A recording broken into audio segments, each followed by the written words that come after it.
और एक निवेदन आप लोगों से भी है, पूर्णिमा आ रही है, सत्तू का प्रयोग अवश्य करना। करोगे ना? उसका दान अवश्य करना।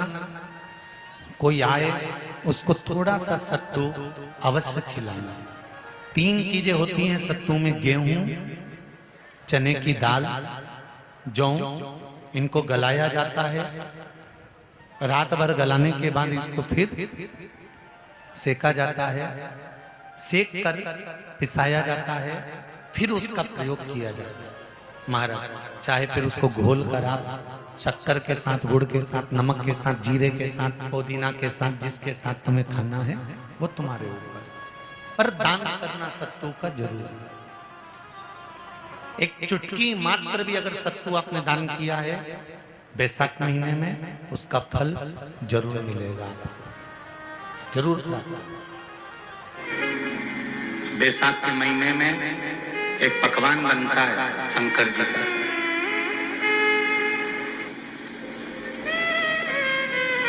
शिव जी के हाथ में त्रिशूल है, शिव जी के 3 नेत्र हैं, बेलपत्री में भी 3, बोलते जाओ, पत्ती है। बैसाख के महीने में जो शंकर भगवान को प्रसाद का भोग लगता है उसमें भी 3 ही चीज मिलती है, सत्तू।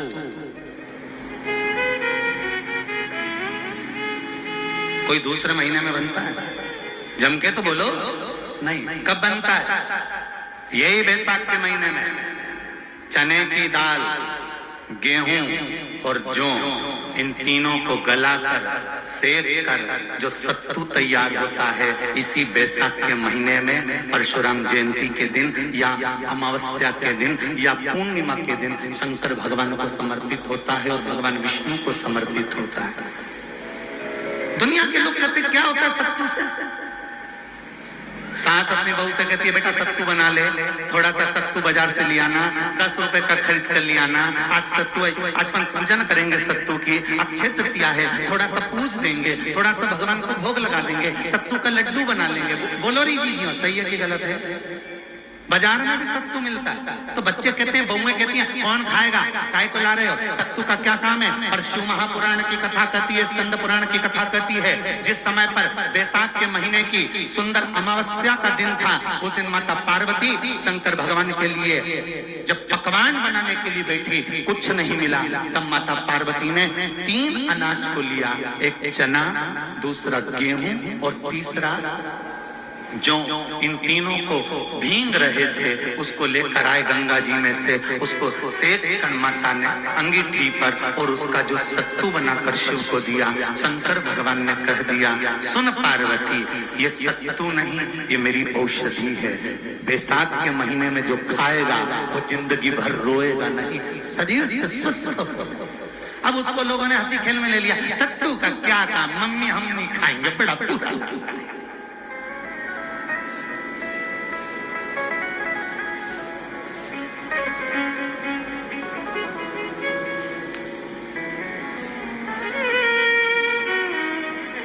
शिव जी का एक एक चीज,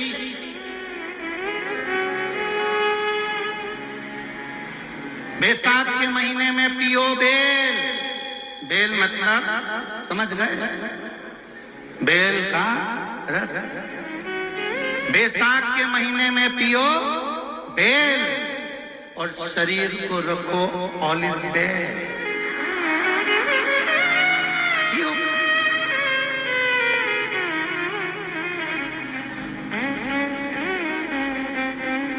शरीर बेकार नहीं होगा, शरीर बेकार नहीं हो सकता। अब शिव आराधना तो करो। हाँ, जिंदगी की मोड़ पर शंकर परीक्षा बहुत लेते हैं, बहुत परीक्षा। और बहुत ध्यान देना साहब, शिव महापुराण की कथा कहती है पूर्णिमा की रात्रि ठीक 12 बजे जिनके नयनों में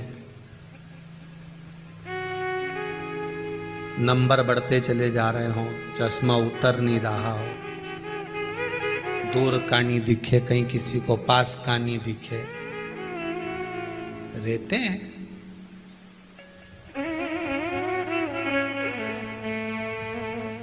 उसके लिए भी है पूर्णिमा के दिन। तुलसी की जो डंडी होती है, तुलसी जैसे बेलपत्र की जो ये डंडी है, ऐसे ही तुलसी का जो पत्ता होता है, उस पत्ते की जो डंडी होती है, उस डंडी को चंद्रमा को देखा जाता है। उस डंडी की जो कोर होती है, उस कोर को दृष्टि से मिलाया जाता है। आप चंद्रमा की, जैसे चंद्रमा का भाग, उस चंद्रमा के भाग को आप उस डंडी के भाग से निहारने का प्रयास करिए। महाराज घर में आइए, घी का दिया लगाइए, उस घी के दीप को लगाने के बाद पूर्णिमा के दिन उस पर एक प्लेट थोड़ी तिरछी कर रख दो, जिससे उसकी कालोच, काई की, उस दीप की, घी के दीप की कालोच उस प्लेट पर आ जाए। थोड़ी सी कालोच ले लीजिए, 5-10 मिनट में आ जाएगी। उसको गाय के घी में मिलाकर आंखों में सुरमा लगाकर रात्रि को सो जाइए। 3 दिन बाद आप महसूस करेंगे कि नेत्र की ज्योति बढ़ना प्रारंभ हो रही है। नेत्र की, अब इस प्रयोग को करने में कोई धन लगा तुम्हारा? अरे बोलो तो सही। कोई दौलत लगी तुम्हारी, कोई संपदा, या फिर तुमने सियोर वाला महाराज के लाके खूब बटोर के दे दिया, कुछ लगा? नहीं। तुम करोगे, लाभ तुम्हें मिलेगा। जो बच्चा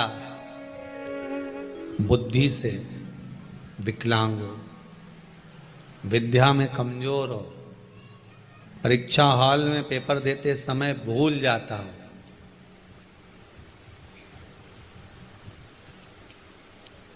विवेक काम ना करता हो, तो निवेदन है किसी भी पूर्णिमा की रात्रि को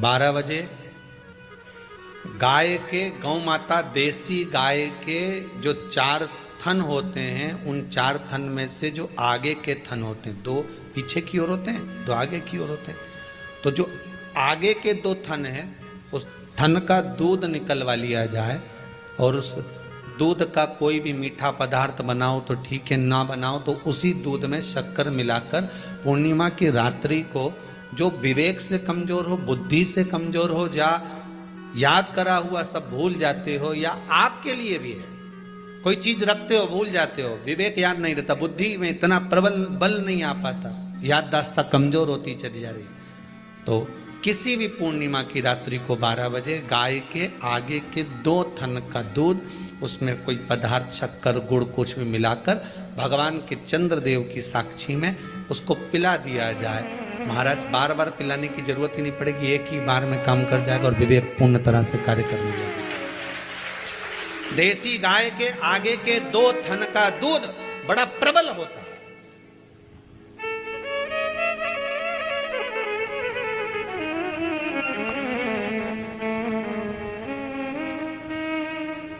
पूर्णिमा की रात्रि को 12 बजे उसका प्रयोग किया जाए।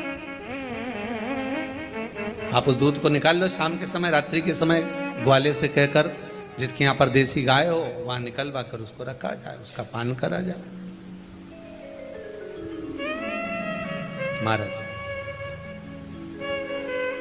रोग बीमारी में प्रबलता, तो मां यशोदा जी जग कल्याण के लिए पूछ रही है, संपूर्ण विश्व के कल्याण के लिए।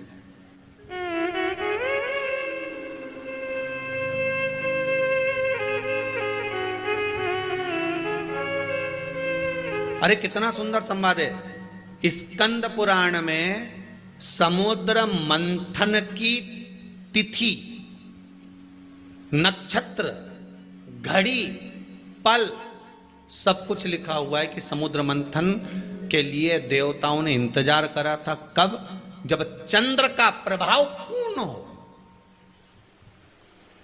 जब चंद्र का प्रभाव पूर्ण होगा तब जो मंथन होगा, उस मंथन का जो सुख होगा वो जीवन को आनंद दे जाएगा।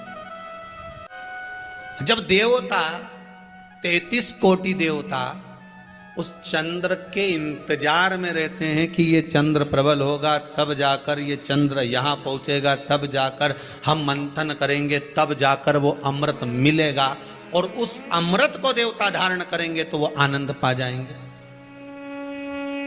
तो हम क्यों शरद पूर्णिमा छोड़ें, हम क्यों एक एक पूर्णिमा छोड़ें? एक एक पूर्णिमा के महत्व को जानिए। कोई पूर्णिमा साधारण नहीं है, कोई प्रदोष साधारण नहीं है, कोई शिवरात्रि साधारण नहीं है। 12 महीने शिवरात्रि पड़ती है, 12 महीने में प्रदोष पड़ते हैं, पर 12 महीने पड़ते हैं, हम उसका महत्व ही नहीं जान पाते। गाय अपने बछड़े को दूध पिलाएगी, बछड़े के मुंह पर जो फेन आएगा उसको कोई जीव जब शरीर के रोग में पड़ा होगा, किसी का शरीर अगर सफेद पड़ जाता है, कोई चमड़ी सफेद हो जाती है, कोई चमड़ी कहीं से सफेद पड़ जाए या कोई दाग पड़ जाए, कोई दाग पड़ जाए, वो दाग मिट्टी नहीं रहा हो, तो शिव महापुराण की कथा कहती है पूर्णिमा की रात्रि को शाम के समय जब गाय अपने बछड़े को दूध पिलाए और उसके मुंह पर जो फेन आ जाए उसको चम्मच में निकाल लीजिए, और पूर्णिमा की रात्रि को 12 बजे शरीर पर उस फेन को थोड़ा सा दूध मिलाकर गाय का पूरे शरीर पर जहां जहां पर सफेद दाग पड़ गए हैं वहां लगा लीजिए, और भगवान भूतेश्वर का नाम लेकर 15-20 मिनट तक वो दूध लगे रहने दीजिए, और शरीर से वस्त्र को हटाकर फिर स्नान कर लीजिए। कोई साबुन नहीं लगाना है, कोई शैम्पू नहीं लगाना है, कोई तेल नहीं लगाना है, स्नान कर लीजिए। महाराज 3 या 4 पूर्णिमा आप लगातार करेंगे, शरीर पे से सफेद जो रोग हो जाता है वो समाप्त हो जाता है। कोई दवाई नहीं खाना पड़ती, केवल भूतेश्वर महादेव का स्मरण कर कर उस फेन का प्रयोग कर सकते। जो बच्चा माइंड से विकलांग हो, बुद्धि से कमजोर हो, जिसकी बुद्धि काम ना कर रही हो, पढ़ाई में चित्त नहीं लग रहा हो, खेलने में ज्यादा दिमाग लगता हो और पढ़ाई में ना लगता हो, या कोई माइंड से विकलांग हो, बुद्धि बिल्कुल काम ना कर रही हो, किसी की याददाश्त कमजोर हो गई हो, कुछ भी सामान रख दिया याद ही नहीं रहता हो, तो उसके लिए अमावस्या के दोपहर में 12 बजे गाय जब अपने बछड़े को दूध पिलाए, उसका फेन चम्मच पर निकालकर, जिसकी याददाश्त कमजोर हो, बुद्धि काम ना कर रही हो, विद्या में चित्त न लगता हो, उस व्यक्ति को मात्र 2 अमावस्या वो फेन पिला दिया जाए तो महाराज याददाश्त कभी नहीं जाती, विवेक पूर्ण तरह से काम करता है महाराज, बुद्धि पूर्ण तरह से काम करता है। पूर्णिमा के दिन अगर आप शंकर भगवान को 1 लोटा पानी अगर शिव को समर्पित कर रहे हो, श्वेत पुष्प को रखकर शंकर जी के ऊपर सफेद फूल को चढ़ाकर अगर 1 लोटा जल भी, एक पात्र जल भी शंकर को समर्पित कर रहे हो, तो ये लक्ष्मी के लिए ही तो कर रहे हो। और कौन सी लक्ष्मी? पूर्ण लक्ष्मी, पूर्ण लक्ष्मी। कितना सुंदर संवाद लिखा है, अगर किसी माता का पुत्र मान लो किसी नशे में डूबा हुआ है, कोई नशा कर रहा है और गलत नशा है, आपको लग रहा है कि ये नशे में डूबा हुआ है, आपको लग रहा है कि ये गलत जगह पर डूब गया है, आपको लग रहा है कि मदिरापान में, मांसाहार में या अधिक गांजा आदि का जो भी नशे होते हैं, जितने भी नशे, उसमें डूब चुका है, और माँ उसको समझा रही है तू नशे में मत डूब, तू इस काम को मत कर, तू ये गलत कर्म मत कर। माँ उसको समझा कर हार गई। तो मेरा माताओं से निवेदन है, आप उसको समझाना बंद कर दो, एक काम करना प्रारंभ कर दीजिए। हमें जो शिव महापुराण के माध्यम से शास्त्र कह रहा है कि आप 32 पूर्णिमा के व्रत प्रारंभ कर दो। उसमें करना क्या है आपको? केवल जिस दिन व्रत रहे, रात्रि के समय पर कोई भी मीठा, कुछ भी सामग्री आप चंद्र की रोशनी में, चंद्र को अर्घ देने के बाद, पूजन करने के बाद उसको रखो, और वही सामग्री जो नशा कर रहा है उसको पूर्णिमा के दूसरे दिन उसको खिलाओ। आप धीरे धीरे खिलाना चालू करेंगे, जिस नशे में वो डूबा हुआ उस नशे से वो छूटना प्रारंभ हो जाएगा। 2 पूर्णिमा व्रत करके तो देखो, 3 में तुम्हें जरूरत ही नहीं पड़ेगी, धीरे धीरे आप वो छूटना प्रारंभ हो जाएगा। जब देवता 33 कोटि देवता उस चंद्र के इंतजार में रहते हैं कि ये चंद्र प्रबल होगा, तब जाकर ये चंद्र यहाँ पहुँचेगा, तब जाकर हम मंथन करेंगे, तब जाकर वो अमृत मिलेगा, और उस अमृत को देवता धारण करेंगे तो वो आनंद पा जाएंगे। तो हम क्यों शरद पूर्णिमा छोड़ें, हम क्यों एक एक पूर्णिमा छोड़ें? एक एक पूर्णिमा के महत्व को जानिए। कोई पूर्णिमा साधारण नहीं है, कोई प्रदोष साधारण नहीं है, कोई शिवरात्रि साधारण नहीं है। 12 महीने शिवरात्रि पड़ती है, 12 महीने में प्रदोष पड़ते हैं, पर 12 महीने पड़ते हैं, हम उसका महत्व ही नहीं जान पाते।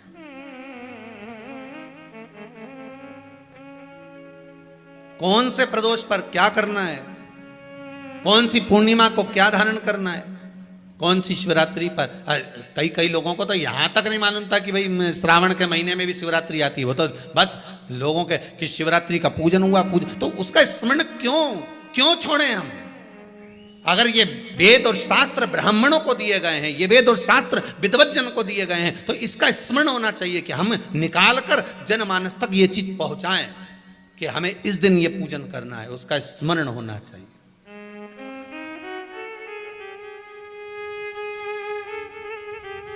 और वो सुख देने वाला।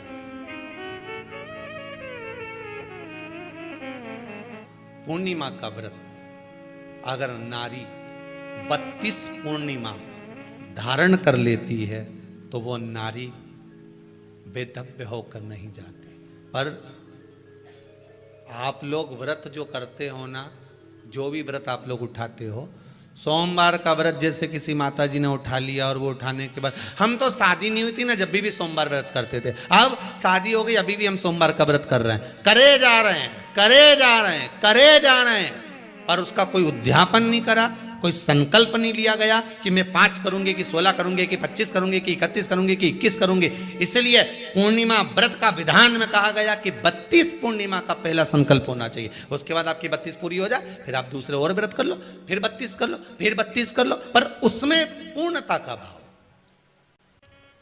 अभी तक किसी के सोमवार और गुरुवार और शुक्रवार के व्रत ही पूर्ण नहीं हुआ, अभी तक चल रहा है, अभी तक चल रहा है। हम तो सोमवार का व्रत करते हैं, हम तो शनिवार करते हैं, अब शनिवार करते करते 4 साल हो गए, 6 साल हो गए, 5 साल हो गए। भगवान को तो थोड़ा बहुत कुछ खिला पिला के उनको एक बार तो विश्राम दे। ये जितनी पूर्णिमा के व्रत हैं, जितने 12 महीने जो पूर्णिमा पड़ती है, पूनम पड़ती है, ये भले दुनिया के लोग कहते हैं कि ये भगवान राधा और कृष्ण से संबंध रखते हैं, सीता राम जी से संबंध रखते हैं, राम और कृष्ण से संबंध रखते हैं, पर इनका यदि सही संबंध समझा जाए, इनके सही संबंध का यदि स्मरण करा जाए, इनके सही संबंधों का यदि वर्णन किया जाए, तो शिव और चंद्रमा के जो मिलन का केंद्र बिंदु है वही पूर्णिमा है। केवल एक पूर्णिमा वहीं तक नहीं रही कि भगवान कृष्ण और राधा जी ने रास किया। भगवान कृष्ण और राधा जी रास कर रहे हैं, केवल पूर्णिमा वहीं तक सीमित नहीं रही। केवल वहीं तक उसकी सीमितता नहीं है। एक बात ध्यान रखिएगा, यदि काया का रोग हो गया, मान लो शरीर कहीं से सफेद पड़ रहा है, कहीं से काला पड़ रहा है, शरीर में से खाल की फुकड़ी निकलना प्रारंभ हो गई हो, शरीर में काले काले चट्टे पड़ना चालू हो गए हों, या कोई विशेष रोग हो गया, कोई विशेष शरीर में रोग है, बीमारी है, काया बेकार हो रही है, तो सीधी सीधी बात शिव महापुराण की कथा कहती है, सुंदर आनंद में श्रवण कर कर आप अपने जीवन को, ये पूर्णिमा शिव महापुराण की कथा कर पूर्णिमा आ रही है, कुछ नहीं करना, पीपल का एक पत्ता, उस पत्ते पर थोड़ा सा चावल, थोड़ा सा चावल, पूर्णिमा की रात्रि को अपने हाथ में लेकर, अपने नयनों से लगाकर, शरीर पर से स्वयं उतारकर उसको दरवाजे के पास रख दीजिए।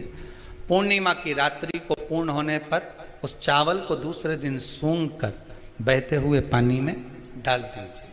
महाराज कितने भी रोग से ग्रसित हो गए, पीपल का एक पत्ता 52,000 ब्राह्मण की साक्षी कराता है महाराज। बहुत ध्यान देना, पीपल के वृक्ष में स्वयं नारायण का, मेरे कृष्ण का वास है। स्वयं भगवान गीता के अंतर्गत कहते हैं कि मैं पीपल का वृक्ष हूं, नारायण उसी में। 52,000 ब्राह्मणों का वासा एक पीपल के पत्ते में होता है। और आपको पहले भी कथा में कहा, गाय, ब्राह्मण, बहन, बेटी, ये सब काल का हरण करने वाले हो, काल को हरने वाले हो। रोग को मिटाइए, शिव का स्मरण करो। पूर्णिमा के दिन चावल का एक आखा दाना, आखा दाना जानते हो, पूरा, खंडित चावल नहीं, कितना चावल, एक दाना चावल का शंकर भगवान के शिवलिंग पर समर्पित करिए। एक बेलपत्र जिसका डंडी का मुख अपनी ओर हो, जहां से चावल चढ़ाया है, उस चावल के ऊपर अपनी कामना कर कर रख दीजिए और चंद्रमौली भगवान का स्मरण करिए। कौन से भगवान? शंकर भगवान का सर्वश्रेष्ठ सुंदर नाम है चंद्रमौली। चंद्रमौली भगवान का स्मरण करिए, अपनी कामना कर कर बेलपत्र समर्पित कर कर शिव जी पर एक लोटा पानी, एक जल पात्र समर्पित करो, कलश से जल चढ़ा दीजिए, नैनों में वो जल लगाकर अपनी कामना कर कर वापिस घर को आइए। अगली निमा आएगी, जो कामना करी है मेरा चंद्रमौली भोलेनाथ उसे पूर्ण कर ही देगा। शिव उपासना के लिए जितनी 12 महीने में पूर्णिमा पड़ती है, एक एक पूर्णिमा का व्याख्यान वर्णन करेंगे। आज तो कथा का महत्तम दिवस है, पहला दिवस है, तो हम उसको महत्व समझें कि पूर्णिमा का महत्व क्या है, हम उसका महत्व समझें कि शंकर और चंद्र का रिश्ता क्या है, संबंध क्या है।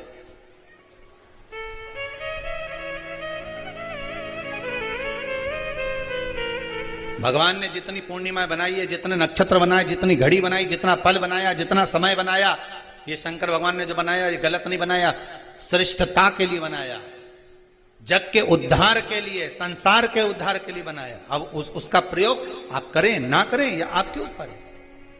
आप उसका प्रयोग कर रहे हैं ना कर रहे हैं, ये आपके ऊपर, पर जो बनाया है मेरे भगवान,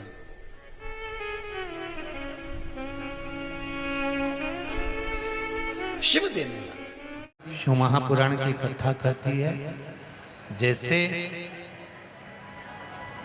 शरीर की कोई भी इंद्री में जैसे हाथ हो, कई कई माताओं के या पुरुष लोगों के, कई लोगों के, ये नहीं है कि तुम्हारे हाथ केवल तुम बूढ़े होगे तभी कांपते हैं। कई कई बहन बेटियों के, कई कई जवान लोगों के भी हाथ जब सीधा करवाओ तो कांपने लगता है, कंपन करता है। उनको लगता है कि हमको कोई रोग हो गया, कोई बीमारी हो गई। डॉक्टर को भी दिखाते हैं कि ये हमारा हाथ कांपता बहुत है, कंपन बहुत करता है। उसका एक उपाय अग्नि पुराण में से आप निकाल कर सकते हैं। जिनके भी हाथ कांपते हों, चाहे वो युवान बेटा बेटी हो, चाहे वो वृद्ध हो, जिनके भी हाथ कांपते थे, हाथ में थोड़ा बहुत कंपन रहता, और ऐसे कई लोग हैं, केवल हम उनको नहीं कहेंगे कि बुजुर्ग लोगों के कांपते हैं, बहुएं हैं, बेटियां हैं, कई काम करने वाले जो होते हैं, जिन दिन रात दुकान पर बैठते हैं, काम करते हैं, उनके भी हाथ में थोड़ा कंपन आने लगता है। महाराज, काली तिल शंकर भगवान को किसी भी सोमवार के दिन समर्पित कर देते। उस काली तिल को चढ़ाने के बाद एक बेलपत्री, एक शमी पत्र शिव जी को चढ़ाना। बेलपत्री और शमी पत्र को उठाकर जहां से पानी शिवलिंग, जलाधारी, ये पानी बहने का स्थान। जहां से पानी नीचे की ओर जाता है, बेलपत्री और शमी पत्र को उठाकर जहां से पानी नीचे की ओर जाता है वहां उस पत्ती को रख दे। काली तिल को वापिस जलाधारी पर से शिवलिंग पे से उतार कर लेकर आ जाए और उसको डब्बी में रख लें। सुबह उठने के बाद में, मुंह धोने के बाद में, नाश्ता करने से पहले या कुछ भी खाने से पहले मुख में 2 दाने वो काली तिल के हाटकेश्वर महादेव का नाम लेकर, कौन से महादेव? हाटकेश्वर महादेव का नाम लेकर 2 दाने उस काली तिल के खाना चालू कर दीजिए। 8 दिन 9 दिन कर लो, हाथ में कंपन आना बंद हो जाएगा और आपका हाथ धीरे धीरे ठीक हो जाएगा। माताओं से निवेदन, बड़ा सुंदर भाव से फिर निवेदन करूंगा, जिसका बेटा, जिसका बच्चा मंद बुद्धि हो, विवेक काम नहीं कर रहा हो, बुद्धि काम नहीं कर रही, चित्त काम नहीं कर रहा, बहुत चिड़चिड़ा, बहुत उचिष्ट, विवेक काम नहीं कर रहा, बुद्धि काम नहीं कर रही, हां, यहां तक शिव महापुराण की कथा कहती है एक बीमारी होती है जिसमें नसें शरीर की काम करना बंद कर देती है, और वो उस बीमारी का इलाज पूरे बाहर विदेश में भी नहीं है, जिसमें धीरे धीरे धीरे धीरे नाड़ियां, नसें बंद होती चली जाती है, पाँव हाथ काम करना बंद कर देता है, फिर वाणी कम हो जाती है, नयन दिखना बंद हो जाता है, शरीर बेकार। उसके लिए भी कोई मंद बुद्धि है, उसके लिए भी शिव महापुराण की कथा कहती है 2 हफ्ते में कभी सोमवार के दिन भले मट्टी का बर्तन तुम्हारे घर में नहीं हो, घर में कोरा सा दिया भी हो, कोरा दिया, दिया कोरा मतलब उसमें दीप ना लगा हो, मट्टी का नया दिया, उसमें अगर आपने थोड़ा पानी भरकर रख भी दिया और उसमें गलते गलते वो पानी ज़्यादा नहीं भी बचा, 2 बूंद भी बचा है और वो 2 बूंद भी अशोक सुंदरी वाली जगह पर चढ़ा है, और वही पानी जिसकी विवेक, जिसकी बुद्धि, जो मंद बुद्धि कहा जाता है, उसको अगर बेलपत्री के साथ में वो जल की 2 बूंद भी उसको दी जाए तो वो विवेकवान बनता चले जाता, उसकी बुद्धि काम करना प्रारंभ हो। कितना भी मंद बुद्धि हो, पड़ा रहता हो, पड़ा है, मुंह से राल बह रही है, वो बोल नहीं पा रहा, शरीर विग्रह बेकार बिल्कुल, उसके लिए भी ये कार्य करता। शिव पर चढ़ा हुआ मट्टी के पात्र का जल सुख प्रदान करता है।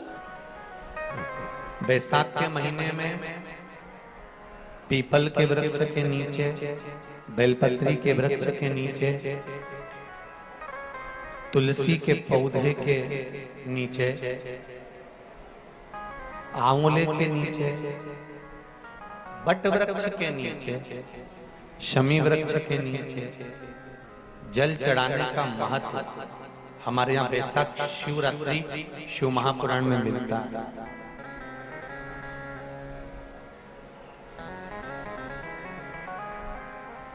और जल की महत्वता क्या है महाराज? जैसे देवराज ने भगवान शंकर के मंदिर में पहुंचकर मात्र कुछ देर की शिव महापुराण की कथा सुनकर बेलपत्री के वृक्ष के नीचे अपने प्राणों को त्यागा, तो शिव के ही धाम पर चला गया, शंकर के धाम। बैसाख का महीना अगर किसी को 1 गिलास पानी भी पिलाने का मौका मिल जाए ना, तो समझ लेना कि तुमने गंगा जी की 100 डुबकी लगा ली। ये बैसाख का महीना चल रहा है। बैसाख के महीने में मिट्टी के पात्र में जल रखा जाता है और मिट्टी के पात्र का जल शिव जी को समर्पित किया जाता है। बैसाख चरित्र स्कंद पुराण में उठाकर पढ़ना कि आखिर मिट्टी के पात्र का जल बैसाख के महीने में शंकर को क्यों चढ़ाया जाता है। अगर मिट्टी का पात्र भी नहीं हो, तुम्हारे घर में मटका हो, सुरई हो, वो भी नहीं हो, तो एक दिए में मिट्टी के पानी भर लो और वो पानी तांबे के कलश के अंदर जो पानी है उसमें मिला लो, पर मिट्टी का जल शिव जी को क्यों चढ़ाया जाता है? स्कंद पुराण के अंदर बैसाख महत्व में लिखा कि जो अधोगति में मर गया होता है, अचानक मर गया होता है, एक्सीडेंट में मर गया होता है, उसकी जीने की और तमन्ना थी, अचानक कोई बीमारी लग गई और मर गया, कोई बड़ी बीमारी लगने के कारण चला गया, उसको बहुत कुछ करना था पर मर गया, उसके लिए बैसाख महीने में शंकर भगवान को जब हम मिट्टी के पात्र का जल समर्पित करते हैं तो वो जीव तड़पता नहीं है, कहीं भटकता नहीं है। उसको गया में पितरों में मिलाया कि नहीं मिलाया, बद्र विशाल में ब्रह्म का पाली करी कि नहीं करी, कभी पिंडदान कभी तर्पण तिलांजलि हुई कि नहीं हुई, पर मिट्टी के पात्र का जल बैसाख महीने में शिव जी को चढ़ाया जाता है तो वो जीव कहीं पर भी हो उसकी मुक्ति हो जाती है, उसका मोक्ष हो जाता है। भले एक दिए, अगर आपके पास मिट्टी का मटका नहीं है, आपके पास मटका नहीं, सुराई नहीं, मटकी नहीं, मिट्टी का कोई पात्र नहीं, कोई कारवन नहीं, तो आप दिए के अंदर भी जल भरकर उसको तांबे के लोटे में मिलाकर शिव जी को चढ़ा सकते हो। बैसाख महीने में जिस नारी के गर्भ में बच्चा 1-2 महीने का, 4 महीने का किसी का गिर गया हो, बच्चा चले गया 2 महीना, 4 महीना, 6 महीने का समाप्त हो, उसको चढ़ाना चाहिए बैसाख महीने में शिव को चढ़ा। बेलपत्री का फल, उसका जैसे गुर्दा, उसके अंदर का जो भाग होता है बेल का, वो गुर्दा,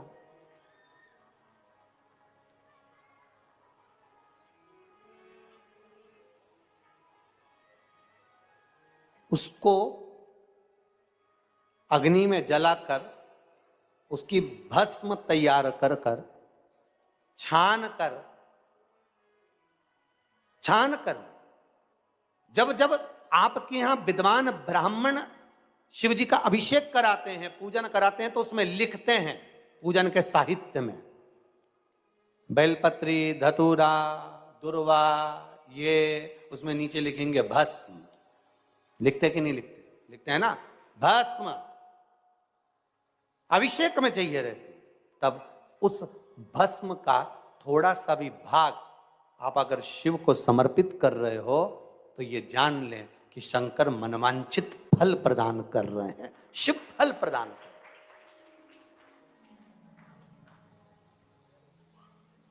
महाराज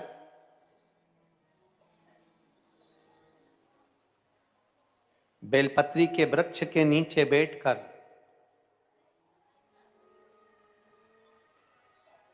हाथ में एक बेलपत्र का पत्ता रखकर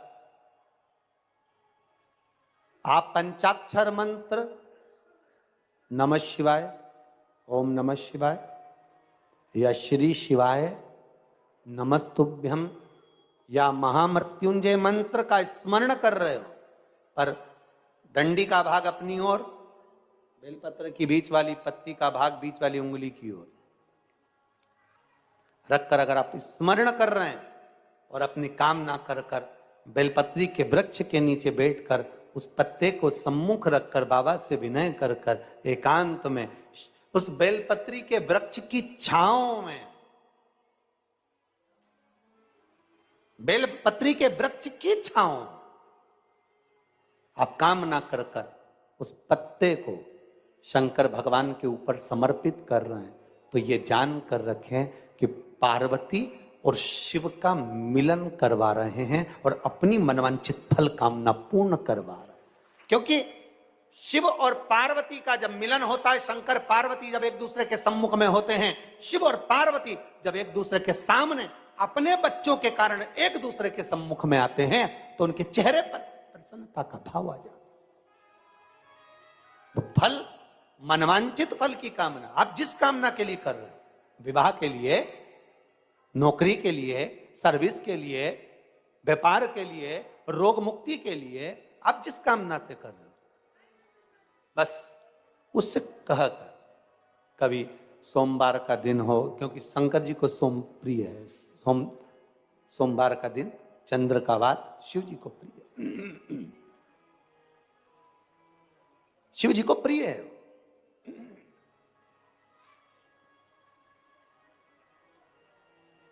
किसी ने पूछा, गुरुजी शिव जी की प्रियता चंद्र में? हां, क्योंकि चंद्र शीतल है, शंकर भगवान के कंठ पर विष है, शीतलता का भाव अच्छा लगता है।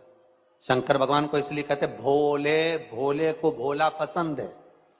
आप जितने भोले रहेंगे, दुनिया के लोग भले आपको मूर्ख कहें, पगला कहें, भोला कहें, पर आप शंकर के प्रिय हो।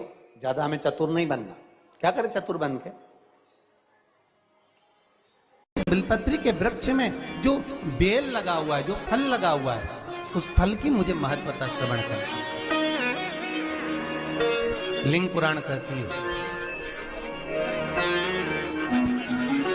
महाराज जो बच्चा हकलाता हो, अर्थात बोलते बोलते अटक जाता हो या वाणी हकला रही हो, तो शास्त्र कहता है कि बेल का जो फल होता है, उस बेल के फल को धीरे से फोड़कर ऊपर से चक्कू से उसको साफ कर कर अंदर से पूरे उसका जो गुर्दा है बेल के फल का, उसको निकालना और उस बेल के फल का जो गुर्दा है उसको निकाल कर वो खाली कर लीजिए बेल का। महाराज सोमवार के सोमवार 5 सोमवार उसमें पानी भरकर भगवान शंकर को समर्पित करिए। एक पात्र शिवलिंग में से जो जल नीचे गिरे उसके उधर पात्र को लगा लीजिए। महाराज समर्पित कर कर जल को झेल कर ले आइए। जो व्यक्ति वाणी से हकला रहा हो उस व्यक्ति को वो जल भगवान शंकर का जो शिव महापुराण का मूल मंत्र है श्री शिवाय नमस्तुभ्यम, उस मंत्र का जाप कराकर धीरे धीरे बुलवाते हुए उस पानी को पिलाना प्रारंभ कर दीजिए। केवल सोमवार को ही करना है और सोमवार को ही पिलाना है, इसके सिवाय नहीं करना है।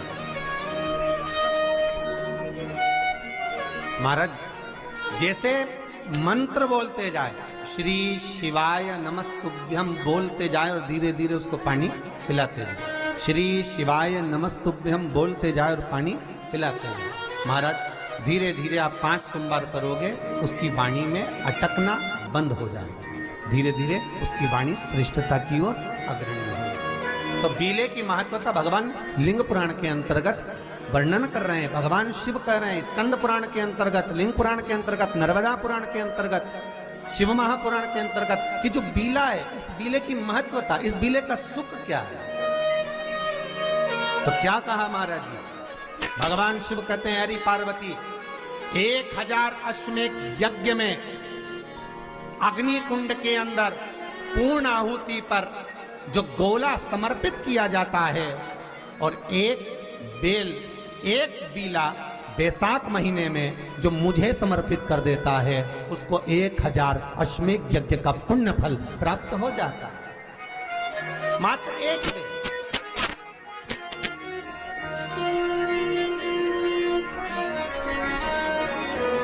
बहुत अच्छे से समझना महाराज, फिर समझ लीजिए। केवल सारे शिवलिंग में एक नर्मदेश्वर महादेव ऐसे होते हैं जिन पर कुछ भी चढ़ाओगे तुम खा सकते हो। भगवान को अगर भोग लगाया तो तुमने खा लिया। भगवान के शिवलिंग को अगर कोई वस्तु टच हो गई तो तुम पा सकते हो। मिठाई हो, चूरमा हो, लड्डू हो, पेड़ा हो, गुलाब जामुन हो, इमरती, भजिया, पकौड़ा, फल फ्रूट जो भी होगा वो पा सकते हो। पर नर्मदेश्वर शिवलिंग को छोड़कर शिव महापुराण के अंतर्गत विद्धेश्वर संहिता में लिखा हुआ है कि बाकी के जितने शिवलिंग होंगे उसको अगर कोई वस्तु टच हो गई तो वो खाने के लायक नहीं रहती, वो सांसारिक मनुष्य नहीं खा सकता। शंकर के मंदिर का प्रसाद संसार का मनुष्य उसको ग्रहण नहीं कर सकता। उसको केवल बैरागी, त्यागी, जिसने घर छोड़ दिया, परिवार छोड़ दिया, अपने कुटुंब कबीले को छोड़ दिया, केवल वही पा सकता है। ये शिव महापुराण की विद्धेश्वर संहिता कर रही है। साथ के महीने में पीला चंदन को घिसकर थोड़ा सा उसमें गुलाब की पत्ती का रस डाला या गुलाब का इत्र डाला या गुलाब जल डाला, घिसने के बाद वही चंदन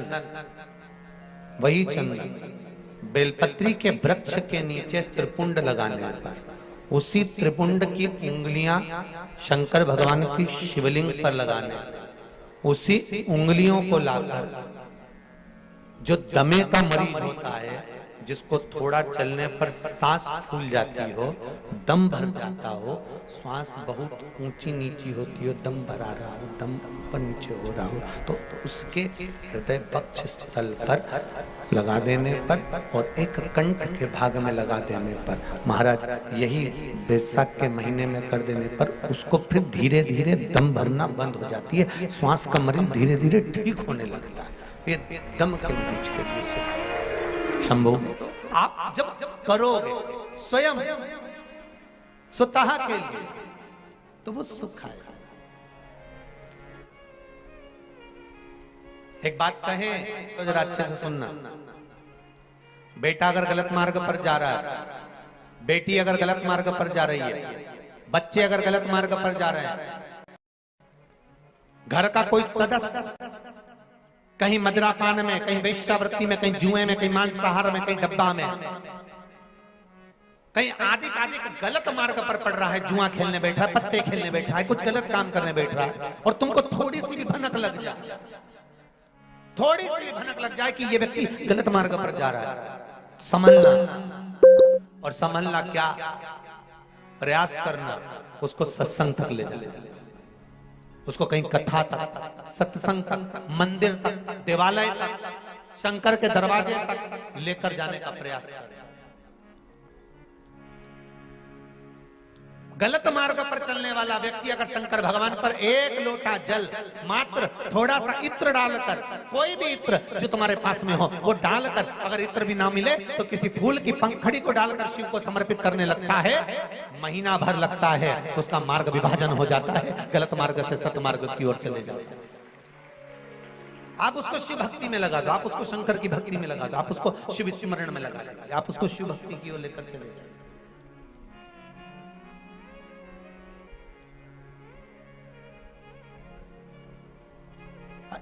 जितने प्रयोग बताए जाते हैं, जितने यहाँ से उपाय बताए जाते हैं, ये उपाय, ये प्रयोग, ये सारे जो प्रयोग हैं, उपाय हैं, ये ध्यान देना, ये दूसरों से कराने के नहीं, अपन को खुद को करना पड़ते हैं। जो गलत मार्ग पर चल रहा है तो वो खुद करे।